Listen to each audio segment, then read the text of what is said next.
High heats and dry conditions, the challenge for firefighters in San Diego this Thanksgiving weekend. After we were made aware of the findings of your report, we launched a full internal investigation into the practices that were happening here. A KPBS and News Source investigation revealed problems with the placement of refugees in local apartments. New leadership at the agency in charge tells us how it plans to make it right. Father Joe's Villages plans to feed around 700 homeless people tonight a turkey dinner, and it's all thanks to one very special donor. We'll talk to him coming up. And we visit with Chef Bernard at the Marine Room in La Jolla to see what he's cooking up for Thanksgiving. KPBS Evening Edition starts right now.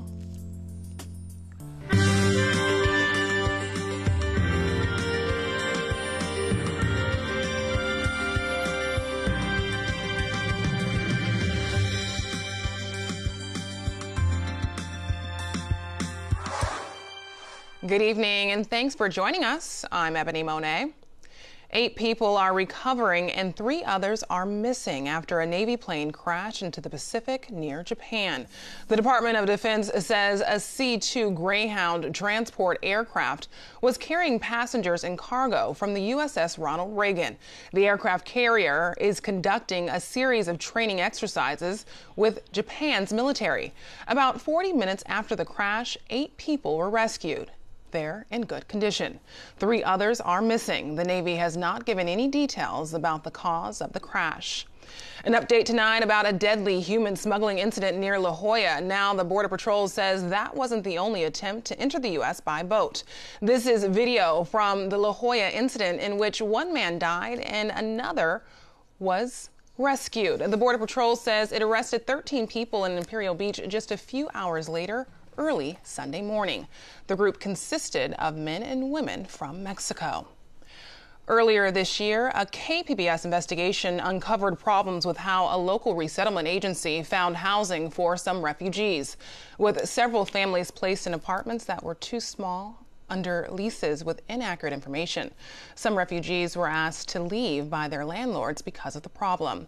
The IRC has declined interviews about it until now. KPBS reporter Tara Minto sat down with the agency's new acting executive director, Murray Cronin-Mather. What happened after the International Rescue Committee was made aware of the findings in our report? We launched a full internal investigation into the practices that were happening here, and that entailed interviews and case file review, email review, so quite rigorous. And we did confirm that the practice was happening in isolated incidences here.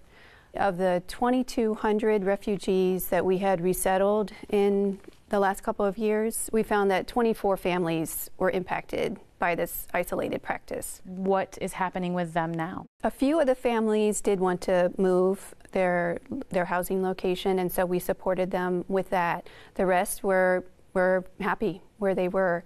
But we also, whenever we do a home visit, we also talk about what else is going on with the family, additional support that they need. And for all the families, if we were able to offer, whether it's employment assistance or school supplies or referrals for health issues, that's what we do, and that's what we did with these families. Can you be more specific about what kind of support? Was it financial support? It ranged. It depended on what the family wanted, because we always defer to what the family wants and needs. And so for some of them, we did offer some assistance in finding new locations. As we have great contacts with property managers, so we're able to do that where the inventory is available. And then logistics for moving, things like that. You've made some staffing changes. The executive director is now no longer with your agency. How was that decision made, and who made it? Well, the executive director decided to leave the organization. And so we are excited to be receiving a new executive director who will be starting in mid-January. And we haven't quite made the public announcement yet, but we know that she's going to be a terrific fit for this office and for the community, and she's coming back to California. Some of the families that we interviewed 7, some of them, not all of them, said that they were specifically directed by the caseworker to sign a lease that didn't accurately list every member of their family. How is the IRC addressing the issue of caseworkers who might have coached families to frankly lie? Through our investigation and then our follow-up, we have directly addressed that with staff and made it very clear that despite their best of intentions for these families, and we know that they were coming from a really good place and dedication to assisting these refugees in this life-saving program. Without this program, refugees would stay in limbo in displacement overseas or still be at risk of losing their lives where they are. So we know our staff have the best of intentions of helping to save these families, but those types of practices, put a lot of things at risk, and they've been made very clear that that can't continue. And we're going to continue to monitor that. How has resettlement of refugees in San Diego changed since talking about the things that we found in our report? We are reviewing family size and seeing, according to the housing inventory that's available, what size can really thrive here. We work with all of our families to stabilize, to get their first jobs.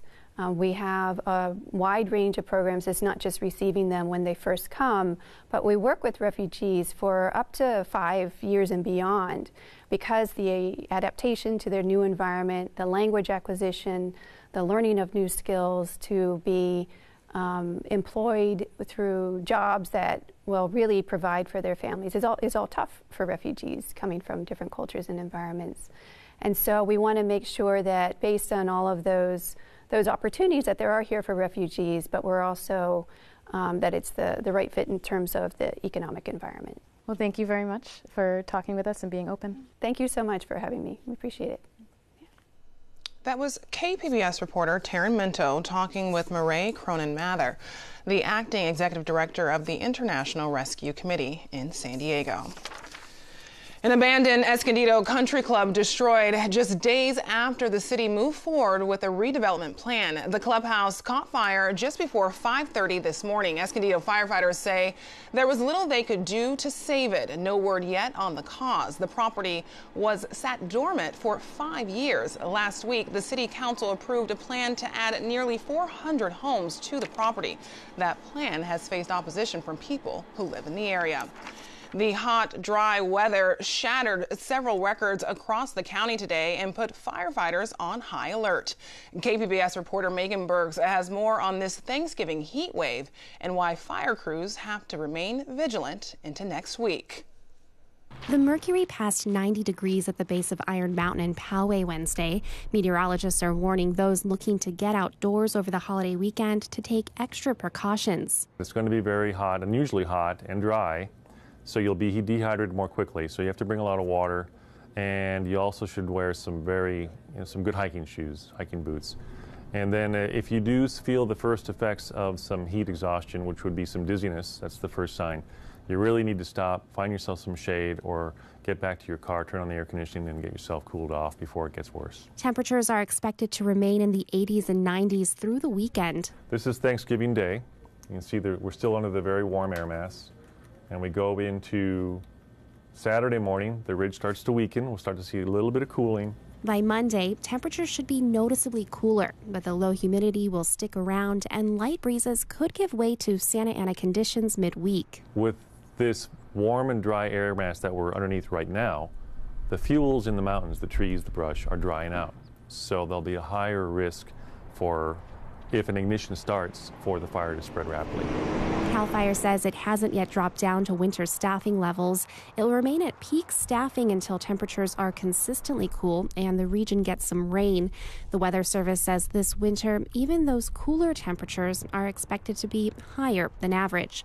Megan Burks, KPBS News. We're keeping an eye on the weather for Thanksgiving, Black Friday, and the long holiday weekend. A full forecast is coming up later on in this newscast. Starting tonight, California Highway Patrol is launching maximum enforcement. All available CHP officers will be on the roads looking for speeders and people driving under the influence. Last year, authorities made more than 900 arrests. 31 people died in crashes. The special enforcement period lasts through Sunday night. This is also a busy day for San Diego International Airport. The airport expects to see an average of 60,000 travelers per day between now and Sunday. Airport staff is asking people to arrive 90 minutes ahead of any domestic flight and 2.5 hours ahead of an international flight. Uber says it's changing the way it does business after revealing it paid off hackers last year. The company's newly hired CEO released a blog post detailing the hacking of 57 million user accounts. Uber paid $100,000 to have that information destroyed. The personal information of 600,000 drivers was also compromised. Uber says it will pay for credit monitoring of those drivers.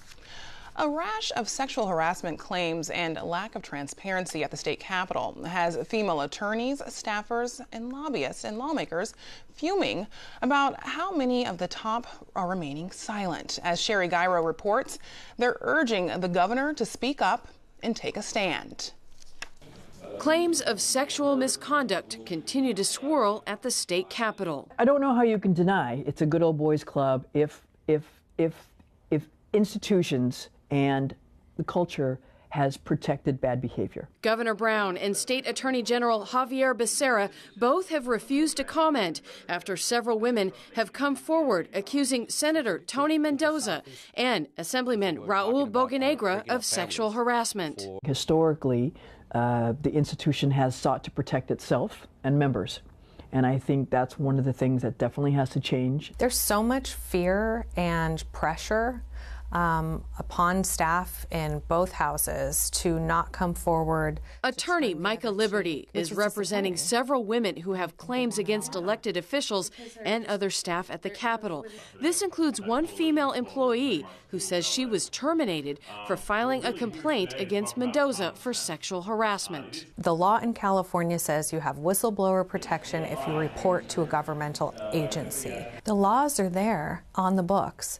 Liberty says state lawmakers are held to the same sexual harassment rules as everyone else, but some don't follow the law. District attorneys, she says, rarely file charges against elected officials. There are allegations, we don't know whether or not they're true, of conspiracies, cover-ups, extortions. There are allegations that crimes have occurred.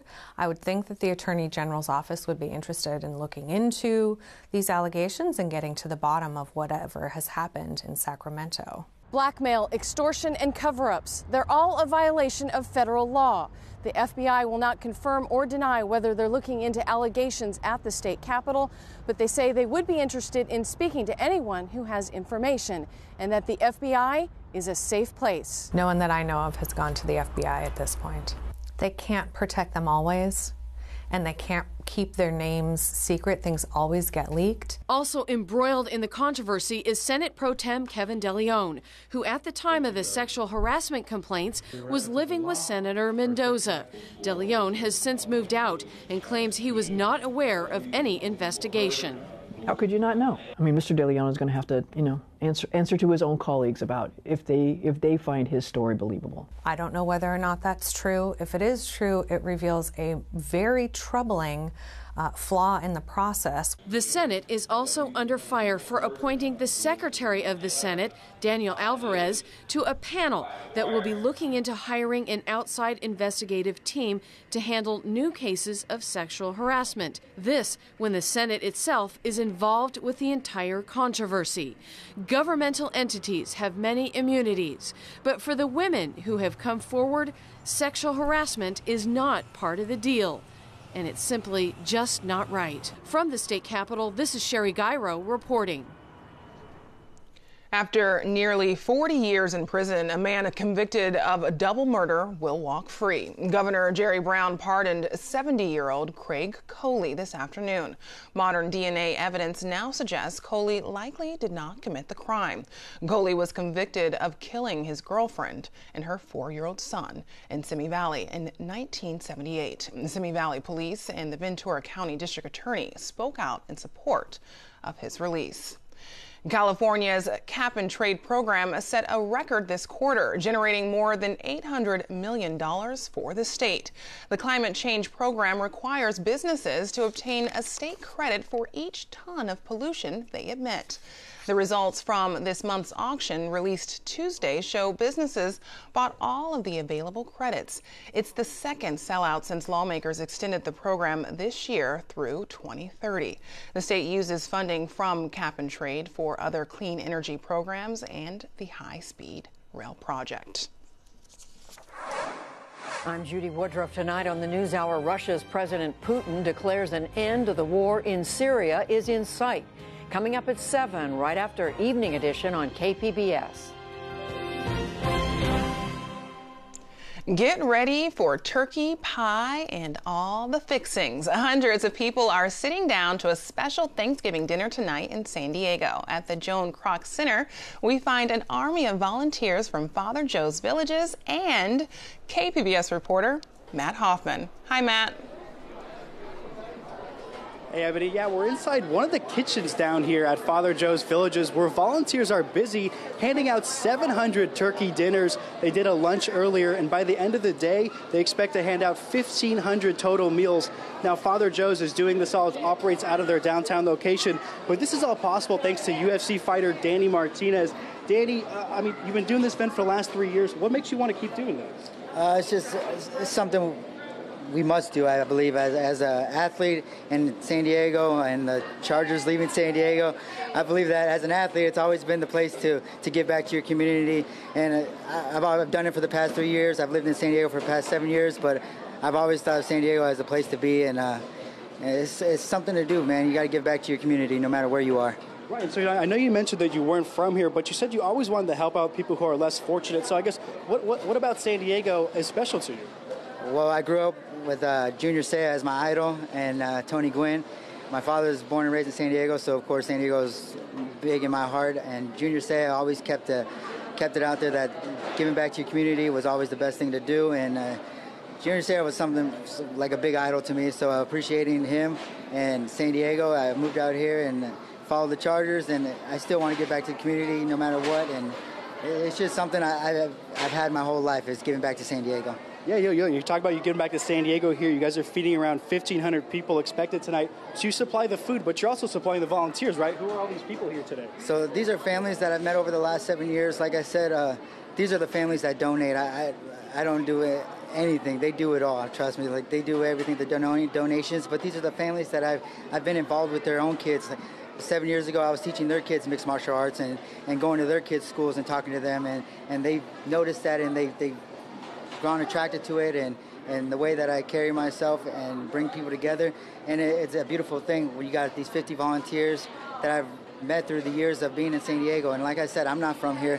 I never went to school here, but I go to the schools and I make it my thing to talk to kids about bullying, and these people appreciate that, and that's what it's about in San Diego, man. Awesome. Well, thank you so much, Danny. That's Danny Martinez. He's supplying all the food for this event. They're serving 1,500 meals expected by the end of the night. They had a lunch earlier. They're doing dinner service right now. But we're here live downtown at Father Joe's. Matt Hoffman, KPBS News. So we are here at the Marine Room inside Chef Bernard's kitchen with Chef Bernard. Bonjour. Hi. So what are Happy Thanksgiving. Happy Thanksgiving. What are we going to cook today? Well, we will prepare everything for Thanksgiving, pretty much, that you could do at the house, but you can do in advance. Because after all, we should have kind of a little stress-free Thanksgiving, don't you think? Yes.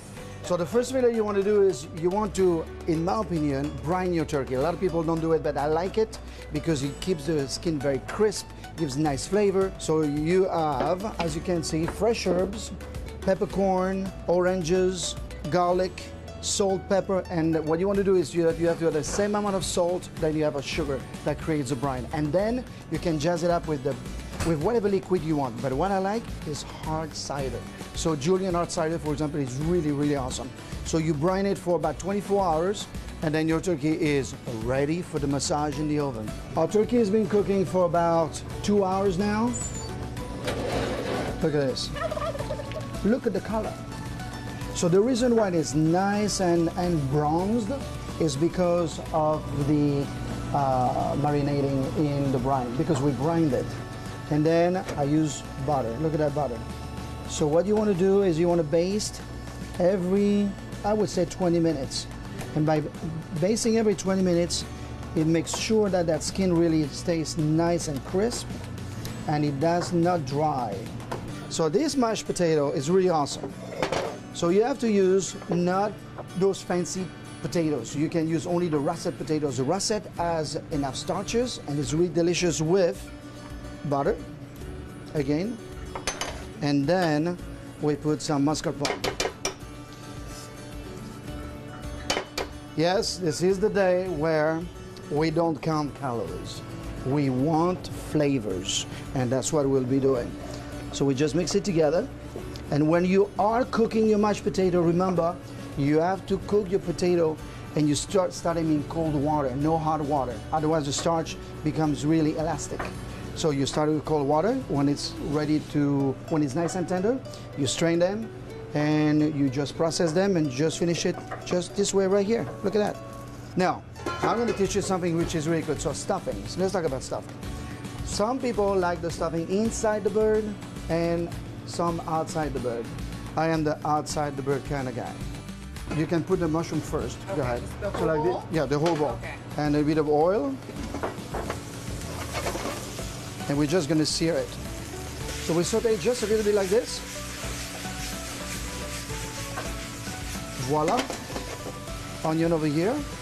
Fresh herbs, go ahead. We're going to mix now all of this together. So what I'm going to do is, we're going to do 5 eggs. And we're going to mix it with heavy cream. So here we go. We mix those eggs together. So to this we'll add some salt and pepper, a good pinch of each. Okay, just a pinch? 3 times that. Oh, you are good. Same thing on the salt. Okay. And then this is porcini powder. So this is a mushroom powder that we make. You take the porcini, it's dehydrated, you put it into a spice grinder and smell this. So this we're gonna add to the custard, everything. The whole thing? The whole thing. So what we want to do is, I'm gonna add my mushrooms, all the mushrooms, just like this. Then, what we'll do is we'll add our brioche. So the brioche has been just diced, so super, super easy to do. And then I just mix it. And these become like a spoon bread, a bread pudding. And the cool thing about it, if you do it the day before, like today for example, it means that when you reheat it tomorrow, the flavor will marry and then will blossom. So it means that you have much more fragrance coming from that bread pudding the day after when it's reheated.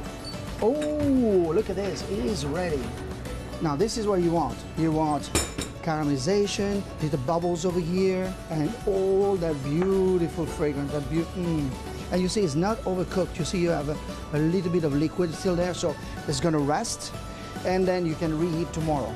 So we've just been treated to Chef Bernard's take on a Thanksgiving meal, a gorgeous Thanksgiving meal, along with a few takeaways for everyone at home, including plan ahead, use fresh ingredients, and keep it simple and delicious. Happy Thanksgiving. Happy Thanksgiving. You can try Chef Bernard's dishes at your holiday table. We shared his recipes online at kpbs.org. Well, you might need to turn on the AC while cooking Thanksgiving dinner. Regina Miller has a look at tonight's forecast.